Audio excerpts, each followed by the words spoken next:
정결한 처녀를 찾는 중매쟁이, 이런 말씀의 제목입니다. 오늘은 중매쟁이 바울에 대해서 살펴보려고 합니다. 중매란 뭐죠? 중매란 한마디로 말하면 제3자가 남녀의 만남을 주선하여 결혼을 할 수 있도록 이끄는 것이지요. 결혼을 위해서 누군가를 연결해 주는 사람을 중매라, 그렇게 중매쟁이라 그렇게 이야기를 합니다. 사전적으로도 보면 남자와 여자가 결혼할 수 있게 두 사람 사이를 연결해 주는 일을 중매다, 그렇게 정의하고 있습니다. 이전 세대에는 홍기가 차면 부모님이나 친척, 지인이 또 혹은 중매쟁이들이 적극적으로 나서서 만남의 자리를 만들어 주었습니다. 인터넷이 발달하지 못했고 이동 수단이 없었던 이전 시대에는 자기 마을을 넘어서 다른 마을의 사람들을 알 길이 많이 없었습니다. 거기다 농사 짓기 바쁘고 살아가는 삶이 힘들었기 때문에 여유롭게 다른 지역을 다니기도 힘들었습니다. 그러다 보니 여러 마을에 다양한 사람들을 소개해주는 중간 역할이 꼭 필요했습니다. 요즘은 결혼정보회사가 그 역할을 대신하고 있지요. 인터넷이 발달하고 이동 수단이 발달했지만 여전히 사람들의 삶은 여유가 없고 또 마음에 맞는 남녀를 만난다는 일이 쉽지 않기 때문에 결혼정보회사를 통해서 더 좋은 상대를 찾으려는 심리가 있는 것 같습니다. 옛말에 중이 제 머리 못 깎는다는 말이 있습니다. 무슨 뜻이죠? 이 말은 본인이 스스로 배우자를 찾는 일이 쉽지 않고 또 누군가가 맺어주지 않으면 결혼을 하는 일이 쉽지 않다는 것을 빗대어 하는 말일 것입니다. 그래서 이 결혼이라고 하는 참 쉽지 않기 때문에 누군가가 중간에서 제3자가 그 역할을 해주어야 합니다. 그러면 중매의 반대말은 혹시 뭔지 아십니까? 맞춰보세요. 중매의 반대말은 뭘까요? 중매의 반대말은 자유연애라고 할 수 있습니다. 저도 한번 인터넷에 쳐봤습니다. 중매의 반대말을 쳤더니 자유연애 이런 게 나오더라고요. 남자 두 사람이 직접 만나 사귀면서 서로가 호감이 가고 신뢰가 쌓인 후에 결혼을 한 것을 말합니다. 예전엔 중매가 주류였지만 시대가 바뀌면서 많은 사람들이 사랑하는 사람을 직접 찾으려고 합니다. 그럼 자만추가 무슨 뜻인지 알고 계십니까? 자만추. 자연스러운 만남. 그렇죠. 자연스러운 만남을 추구하는 사람, 이런 뜻이겠죠. 제3자가 소개시켜주거나 소개팅에서 운명적인 만남을 하지 않고 직장을 다니거나 취미생활을 하면서 맺어지는 자연스러운 만남을 추구하는 사람들을 말합니다. 요즘은 자만추를 추구하는 사람들이 많이 있지만 아직도 결혼정보회사나 지인을 통해 만나 결혼하는 경우도 많이 있습니다. 그런데 여러분, 이 중매쟁이는 어느 정도 책임감도 따르다는 것을 알고 계십니까? 옛날에 중매를 잘 쓰면 술이 석잔이고, 예, 잘 못 쓰면 뭐요? 따기가 뺨이 세대다, 그런 말이 있습니다. 중매를 잘해서 좋은 사람을 소개시켜줘서 행복하게 잘 살면 그 대가로 술을 석잔을 사주지만 중매를 잘못해서 이상한 사람 소개시켜주면, 그리고 그래서 가정이 깨어지거나 불행한 삶을 살아가면 뺨이 세다는 말이 있습니다. 전통적으로 중매는 결혼을 목적으로 한 만남을 주선하는 행위이지만 이것이 바로 법적으로 계약의 의미를 가질 때도 있다는 것입니다. 예를 들어서 중매인이 결혼을 성사시키기 위해서 그에 대한 일정의 사례금, 중매 보수를 받기로 했다면 민법상 위임 계약이 성립될 수 있다, 그렇게 쓰여 있었습니다. 즉 주선 행위에 대한 보상이 실제적으로 금전적으로 오고 가면 계약적 효력이 일부 발생한다는 것입니다. 그래서 결혼정보회사에서는 충분한 데이터를 수집해서 그 데이터를 가지고 서로의 의사를 물어본 이후에 자기들 스스로가 결정하도록 하는 것입니다. 기존 정부에서는 금전적인 계약의 관계가 성립되기 때문에 매우 조심할 수밖에 없습니다. 그러나 아무리 많은 데이터를 가지고 비슷한 수준의 본인에게 맞는 사람을 만나서 결혼을 한다고 해도 서로의 성격의 차이가 있거나 여러 가지 환경적인 요인 때문에 맞지 않으면 헤어질 수밖에 없는 것 같습니다. 그러나 중매쟁이라면 좋은 사람들이 만나 행복한 결혼 생활을 할 수 있도록 중간 역할을 잘 해주어야 하는 책임이 그에게는 있을 것입니다. 오늘 본문에서 바울은 자신을 중매쟁이라 그렇게 소개하고 있습니다. 오늘 보면 2절을 한번 보십시오. 내가 하나님의 열심으로 너희를 위하여 열심을 내노니 내가 너희를 정결한 처녀로 한 남편인 그리스도께 드리려고 중매함이로다 그렇게 말씀하고 있습니다. 바울은 중매쟁이로 정결한 처녀를 남편인 그리스도와 만나 행복한 결혼 생활을 할 수 있도록 중간 역할을 하고 있다 그렇게 말씀하고 있습니다. 바울이 이렇게 중매쟁이를 자처하는 이유가 무엇일까요? 그것은 자신이 남편 되는 그리스도를 만나보니까 너무나 행복하기 때문에 그 좋은 것을 사람들에게 소개시켜 주고 싶기 때문에 그렇습니다. 우리나라 사람들이 좋은 것이 있으면 널리 알리는 습성이 있다고 합니다. 우리나라 K-팝이 이렇게 발전하게 된 결정적인 이유 중에 하나가 바로 이것이라고 합니다. 좋은 음악을 들으면 다른 사람에게 들려주고 싶은 거예요. 친구야, 내가 이 음악을 들어봤는데, 이 노래를 들어봤는데 너무 좋더라. 한번 들어봐라 하면서 선물하기도 하고, 또 적극적으로 그에게 들어보라고 권유해서 인터넷 찾아봐라, 한번 찾아봐서 들어봐라, 정말 좋더라 그렇게 이야기하기도 합니다. 그 노래를 들은 친구가 또 그 노래가 좋아서 다른 사람에게 또 소개시켜주면서 좋은 것을 나누려는 좋은 마음이 K-팝을 세계에 알리는 그런 기회가 되었다고 합니다. 바울도 주님을 만났을 때의 그 좋은 경험을 소개시켜주고 싶은 겁니다. 바울은 어떤 사람이었습니까? 예수님을 만나기 전에 바울은 박해자였죠. 교회를 파괴하는 사람이었습니다. 믿는 사람을 잡아 가두는 데 앞장섰던 사람입니다. 그날도 다메섹으로 다마스커스로 가고 있었는데 하늘에서부터 아주 강렬한 빛이 그를 비쳤습니다. 눈을 뜰 수 없는 아주 강렬한 빛이 그를 비쳤습니다. 그리고 소리가 하나씩 났죠. 사울아, 사울아, 네가 어찌하여 나를 박해하느냐? 당신이 누구십니까? 나는 네가 박해하는 예수다. 그때부터 이 바울이 변하기 시작했습니다. 박해하던 바울이 전도자가 되었습니다. 부행자였던 그가 오히려 예수 그리스도의 그 사랑을 널리 전하는 사람으로 바뀌었습니다. 그가 전도자가 되기 전에 교회를 잔멸하러 다닐 때는 그 일이 가장 정의로운 일이라고 생각했습니다. 왜냐하면 이 사람들은 모두 거짓말쟁이. 예수는 분명히 죽은 것을 보았고 무대에 묻힌 것도 내가 보았는데 자기들이 시체를 훔쳐가놓고 그리고 예수가 부활했다고 거짓말하는 사람인 줄 알았습니다. 이 사람들은 다 잡아 가둬야 되는 사람인 줄 알았습니다. 그래서 그 거짓말쟁이를 잡아 가두는 일에 가장 앞장섰던, 그것이 가장 정의로운 일이라고 생각하고 했던 그 일이 예수를 만나보니까 가장 어리석은 일이었다는 것입니다. 그래서 디모데전서 1장 13절에 보면 바울은 이렇게 고백합니다. 내가 전에는 해방자요 핍박자요 포행자였으나 도리어 긍휼을 입은 것은 내가 믿지 아니할 때에 알지 못하고 행하였습니다. 그렇게 말씀하고 있습니다. 자신이 행한 어리석은 일을 알지 못했기 때문에 그런 일들을 했다. 그렇게 고백합니다. 여러분, 잘못된 신념은 잘못된 열심을 가져오고 결국 하나님의 나라를 파괴하는 무서운 죄를 범하는 것입니다. 그렇게 예수를 만난 후에 바울은 완전히 새로운 사람으로 거듭났습니다. 박해자에서 전도자, 교회를 무너뜨린 자였지만 이제는 교회를 세우는 선구자로 살아갔습니다.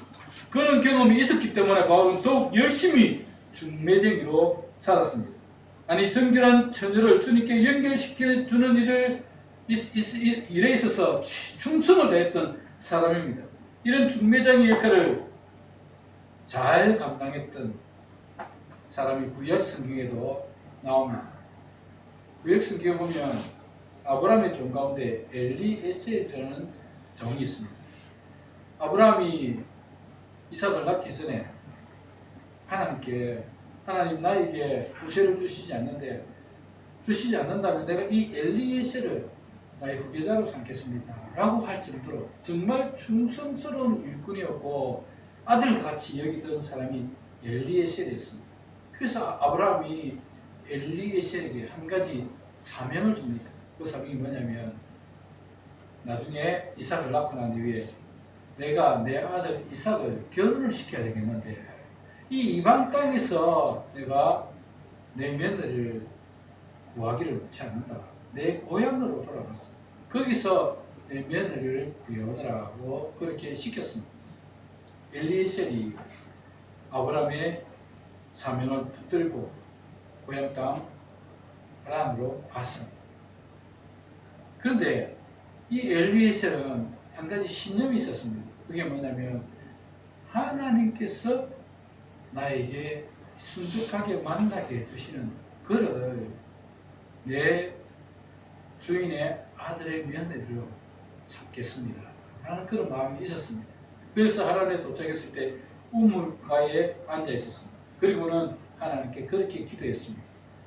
내가 이 우물가에 앉아 있을 때에 한 소녀가 와서 나에게 소녀가 올 때 내가 물을 좀 달라고 하면 그 소녀가 이 우물가에서 물에서 물을 퍼서 나에게도 먹이고 내 나귀에게도 먹인다면 그가 하나님이 나에게 주신 소녀로 알고 내가 그를 아브라함에게 데려가겠습니다 하고 그렇게 기도했습니다.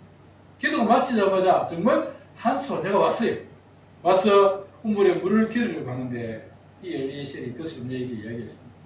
내가 목이 마른데 이 우물에 물을 떠서 나에게 줄 수 있겠느냐 물으니까 소녀가 뭐라고 했겠습니까?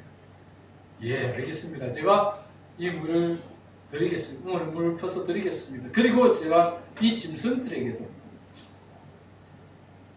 물을 주어 먹게 하겠습니다 라고 그렇게 이야기했습니다. 그리고는 정말 퍼서 그에게 주었고 짐승에게도 주었습니다. 그래서 엘리에셀이 네가 누구의 자손이냐 물으니까 라반의 딸입니다. 라반이 누굽니까? 아브라함의 어머니, 그러니까 아브라함의 아내의 동생이죠. 그죠? 그러니까 외삼촌이었습니다. 외삼촌. 이삭이 외삼촌이죠. 그래서 그 집에 들어가서 묵고 있는데 자초지종을 다 얘기했습니다. 그리고는 아브라함이 이렇게 나를 보내어서 그 아브라함의 아들의 부인을 데려오라고 하는데 내가 하나님께 이렇게 기도했더니 이 소녀가 그렇게 했습니다. 이것이 하나님의 뜻인 줄 알고 제가 이 소녀를 데려가기로 합니다. 허락해 주시겠습니까? 라고 이야기했습니다. 뭐라고 이야기했겠습니까? 허락했습니다. 허락했습니다. 그런데 한 가지 조건이 있었습니다. 뭐냐면 당신이 바로 이 아이를 데려가면 얼마나 마음이 허전하고 섭섭하겠습니까? 이 소녀에게 며칠 아니 한 열흘 정도를 머물게 해서 우리와 이별할 수 있는 시간을 달라고 이야기했습니다. 엘리에셀이 뭐라고 했겠습니까? 알겠습니다. 열흘 동안 드리겠습니다. 이렇게 했습니까? 아닙니다. 한번 성경을 한번 보십시다. 창세기 24장 55절 56절을 보면 이렇게 기록하고 있습니다. 리브가의 오라비와 그 어미가 가로되 소녀로 며칠을 적어도 열흘을 우리와 함께 있게 하라. 그 후에 그가 갈 것이니라. 그 사람이 그들에게 이르되 나를 말유치 마소서. 여호와께서 내게 형통한 길을 주셨으니 나를 보내어 내 주인에게로 돌아가게 하소서. 내 주인이 나를 여기 보냈는데 열흘 동안 머물러 있고 난 위에 가라고 하는 것이 아닙니다. 소녀를 빨리 데려오도록 나를 보냈는데 내가 이 일을 위해서 내가 여기 왔고 그래서 내가 이 소녀를 지금 데려가야 되겠습니다. 나로 말리지 마소서 라고 하면서 이 소녀를 당장 데려가겠다. 엘리에셀은 이 중매쟁이로서 그 소녀를 데려오기 위해서 그는 최선을 다해서 열심히 그 일을 감당했습니다. 10일 동안 머물면서 그들이 대접하는 융숭한 음식을 먹고 거기서 쉬는 것을 원치 않았습니다. 아브라함에게 빨리 데려가서 며느리를 삼을 수 있도록 그 소녀를 데려가기에 최선을 다한 사람이 이 엘리에셀이었습니다. 바울도 정결한 처녀를 주님과 중매시키는 일에 충성을 다한 사람이었습니다. 여러분이 너무 잘 아시듯이 바울은 예수님을 만나고 난 이후에 어떻게 했습니까? 그는 안디옥에 가서 그 사람들을 가르쳐서 뿐만 아니라 안디옥 교회에서 선교사로 파송을 받아서 1차, 2차, 3차 선교 여행을 했습니다. 그래서 예수님을 알지 못하는 많은 사람들에게 자신이 만난 예수님, 전에는 내가 교회를 박해하고 예수 믿는 사람을 잡아 가두는 일에 열심을 냈지만 그것이 진리인 줄 알고 그것이 바른 일인 줄 알고 열심을 내었지만 예수님은 정말 살아계셨고 나를 만나주셨고 나를 이방인의 사도로 씌우셔서 너에게 복음을 전하게 하셨다. 그 예수를 만나면 너희 삶이 변하고 그 예수를 만나면 너희 고민이 해결되고 그 예수를 만나면 너희들이 생명을 얻게 될 것이다 라며 복음을 전했습니다. 신랑 되신 예수님을 만나는 일이 얼마나 좋은 일인 줄 알았기 때문에 그를 만나는 사람들마다 설득했고 많은 사람들에게 복음을 전하여 예수님을 영접하게 했습니다. 그래서 세운 교회가 갈라디아 교회, 에베소 교회, 빌립보 교회, 데살로니가 교회, 고린도 교회 이런 교회들이지 않습니까? 바울은 이렇게 1차, 2차, 3차 선교 여행을 통해서 이런 많은 교회들을 세웠고 그 많은 교회들을 정결한 처녀로 신랑이신 예수님께 드리려고 했습니다. 오늘 본문에 등장하는 고린도 교회도 정결한 처녀로 신랑 되신 주님께 드려질 수 있도록 힘을 다해 노력하고 있음을 고백하고 있는 내용이 오늘 본문의 내용입니다. 그렇습니다. 교회는 새 속에 물들이지 않고 악의 영들에 따르지 않는 순결함을 유지해야 됩니다. 하나님께서는 이런 세상을 원하셨고 이런 세상을 창조하실 때에 그렇게 세상을 창조하셨습니다. 하나님께서 처음 세상을 창조하셨을 때 보시기에 매우 좋았습니다. 사람을 지으시고 보시기에 매우 좋아하시면서 기뻐하셨습니다. 그들에게는 악이 존재하지 않았습니다. 악을 알지 못했습니다. 그런데 동산 중앙에 선악을 알게 하는 나무에 실과를 두시고 하나님께서 따먹지 말라 명하셨습니다. 우리 인간은 하나님께 순종하며 하나님 주시는 은혜를 누리며 영생을 누리며 살아가야 했습니다. 그런데 그들은 선악을 알게 하는 나무 실과를 따먹고 죄가 그들에게 들어왔고 죄가 그들에게 들어오니까 얼마나 비참한 삶을 살아갑니까? 오늘 본문 3절을 보면 이렇게 기록되어 있습니다. 뱀이 그 관계로 하와를 미혹하게 한 것 같이 너희 마음이 그리스도를 향하는 진실함과 깨끗함에서 떠나 부패할까 두려워하느라. 여러분, 뱀이 그 관계로, 뱀이 누굽니까? 사탄이죠. 사탄이 하와를 유혹했어요. 그 관계를 유혹했어요. 유혹하니까 하나님의 나라 에덴 동산이 무너졌습니다. 깨졌습니다. 그래서 그들은 하나님의 동산, 에덴 동산에서 살지 못하고 하나님께서 그들을 에덴 동산에서 내어 쫓으셨습니다. 그리고 가시와 엉겅퀴가 난 그 땅에서 가시를 캐내고 엉겅퀴를 캐내고 얼굴에 땀이 흘려야 그래야 식물을 먹을 수 있는 그런 비참한 처지에 나갔습니다. 그보다 더 비참한 죄가 그 속에서 그들의 마음속에 욕심이, 시기심이, 분노가 치밀어 오르니까 사람을 죽이기도 하고 빼앗기도 하고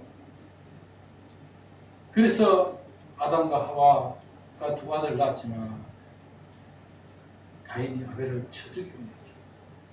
그 후손들이 계속 번성했지만 결국은 노아 시대는 어땠습니까? 성경 보면 세상에 포악함과 강포함이 가득하였더라. 하나님이 사람 만드셨음을 한탄하시고 물로 그들을 심판하셨다는 내용이 노아 홍수 이야기지 않습니까? 여러분 얼굴에 땀을 흘리면 우리가 부신이 노력해서 땀을 흘려서 음식을 얻으면 그 정도는 우리가 할 수 있습니다. 그런데 이 세상 한번 보십시오. 얼마나 사기치는 사람도 많고 얼마나 남의 것을 빼앗는 사람도 많고 죽이는 사람도 많고 거기다가 전쟁까지 일어나니까 러시아와 우크라이나 전쟁이 얼마나 많은 사람이 죽은 줄 아십니까? 몇십만 명이 죽었어요. 몇십만 명.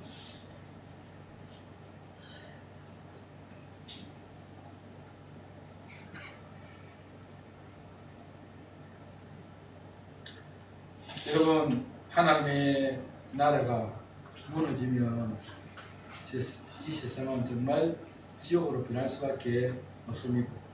그나마 하나님께서 교회를 이 땅 가운데 세우시고 그 교회를 통해서 하나님의 나라를 세워가고 계시는데 교회가 세속화되고 교회가 세상의 악한 것들을 수용하고 교회가 악해져 버리면 더 이상 소망이 없는 것입니다. 지금 한국은 그 과도기에 놓여 있지 않는가 생각을 해봅니다.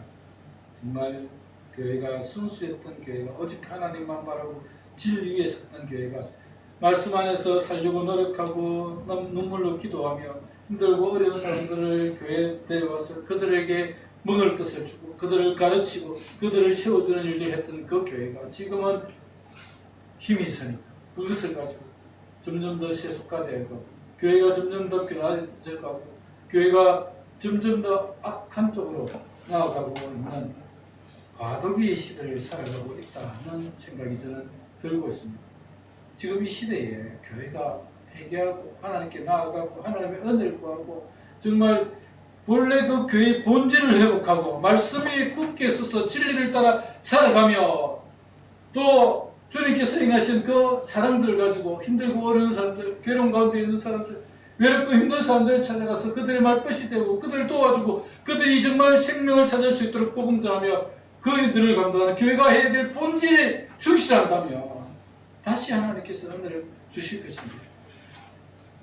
그것을 잃어버리고 세속화되어버리면 교회는 무너질 수밖에 없고 교회가 무너지면 한국이라는 나라도 저는 무너질 수밖에 없다고 생각합니다. 그래서 정말 중요합니다. 지금 이 과도기 시기에 교회가 다시 본질을 회복하고 교회가 해야 될 본래의 그 하나님께서 교회에게 맡겨주신 그 사명을 감당해야 됩니다. 교회는 정결한 천지가 되어야 합니다.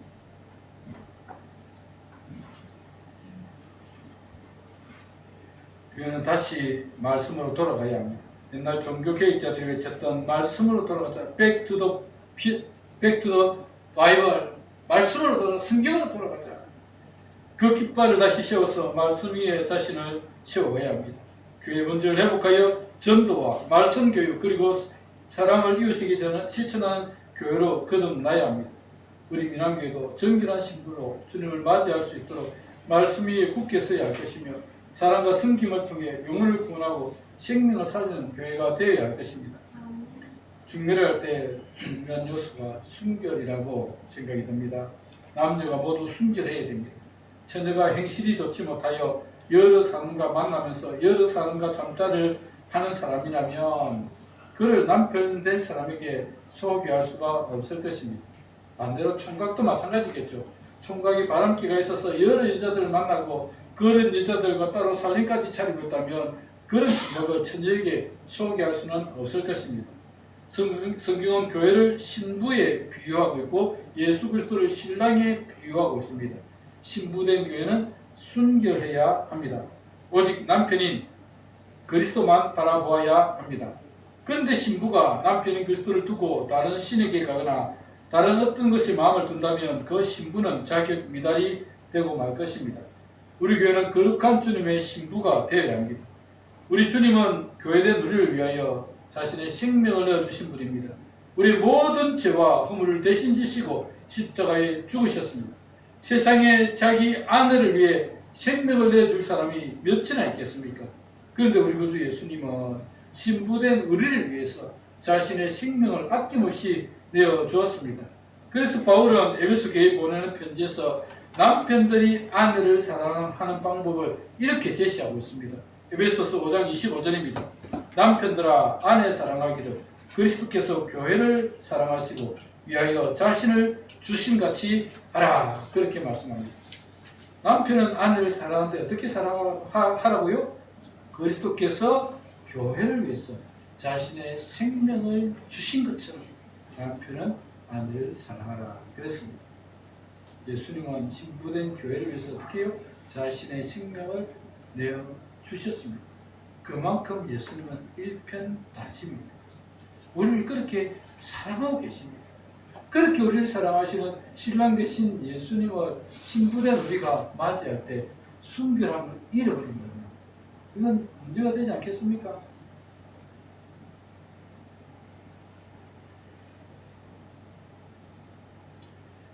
신부는 신랑 되신 남편에게 정말 순결로서 그 신랑 되신 남편을 맞이할 준비를 해야 합니다. 그에 반해서 남편은 아내를 어떻게 해요? 자기 생명처럼, 아니 내 생명을 내어주면서까지 그를 구원할 수 있는 그런 사랑의 마음을 가져야 한다는 것입니다. 사랑하는 여러분, 여러분의 아내를 사랑하시기 바랍니다.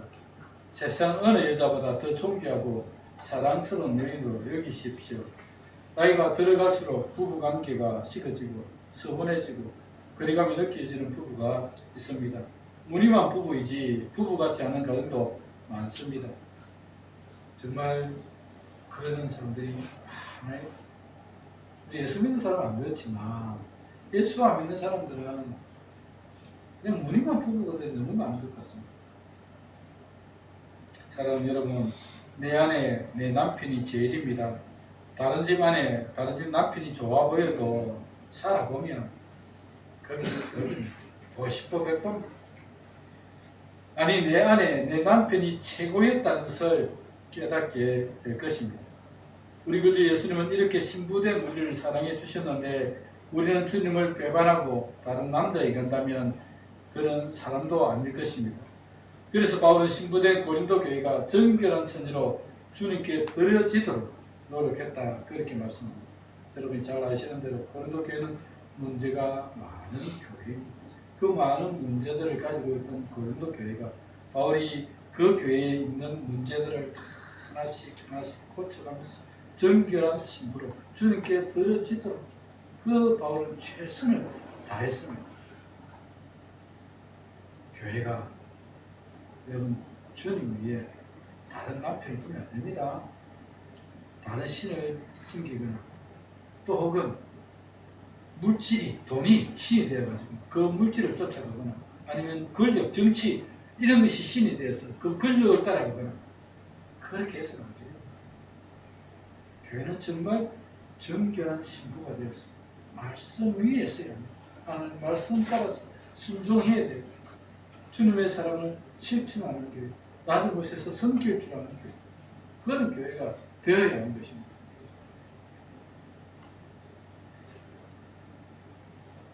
예수님을 구주로 영접한 성도가 제 속에 물들어 음란하고 물질을 신으로 섬기고 온갖 욕심에 사로잡혀 거짓된 삶을 산다면 그런 정결한 신부가 될 수 없을 것입니다. 정결한 신부는 오직 주님만을 바라보아야 합니다. 그리고 그분의 말씀에 순종하며 살아야 합니다. 그분의 뜻이 나의 뜻이 되어야 하고 그분의 성품이 나의 성품이 되어야 하고 그분의 인격이 나의 인격이 되어야 합니다. 그렇게 정결한 신부로 단장할 때 우리는 어린 양의 혼인잔치에 참여하게 될 것이고 신랑 되신 주님을 맞이하게 될 것입니다. 어린 양의 혼인잔치가 반드시 오게 될 것입니다. 정결한 신부로 주님 맞을 준비를 하는 교회는 하는 신부는 주님을 기쁘게 맞이하게 될 것입니다. 사랑하는 여러분, 우리 민안교회가 정결한 신부로 정말 말씀에 순종하고 하나님의 뜻을 따라서 거룩한 삶을 살아가며 정말 주님께서 맡겨주신 온 선교의 사명을 감당하고 영혼을 구원하고 생명을 살리는 그런 교회, 낮은 곳에서 섬기며 주님의 사랑을 실천하는 교회, 그런 교회가 되어서 주님 다시 오실 때에 기쁨으로 주님을 맞이하며 그 주님과 함께 천국에서 영원토록 영생을 누리는 저와 여러분 되기를 주님의 이름으로 축복합니다. 말씀을 기억하면서 함께 기도하도록 하겠습니다. 기도할 때 하나님 그 땅을 살아가는 동안 정말 말씀에 순종한 정결한 신부로서 주님 맞을 준비하는 우리들이 다 되게 하여 주시옵소서. 주님 오실 때 기쁨으로 주님을 맞이하며 주님과 함께 지금에서 영원한 삶을 누리는 우리들 다 되게 하여 주옵소서. 다 같이 통성으로 기도하도록 하겠습니다. 하나님 감사합니다.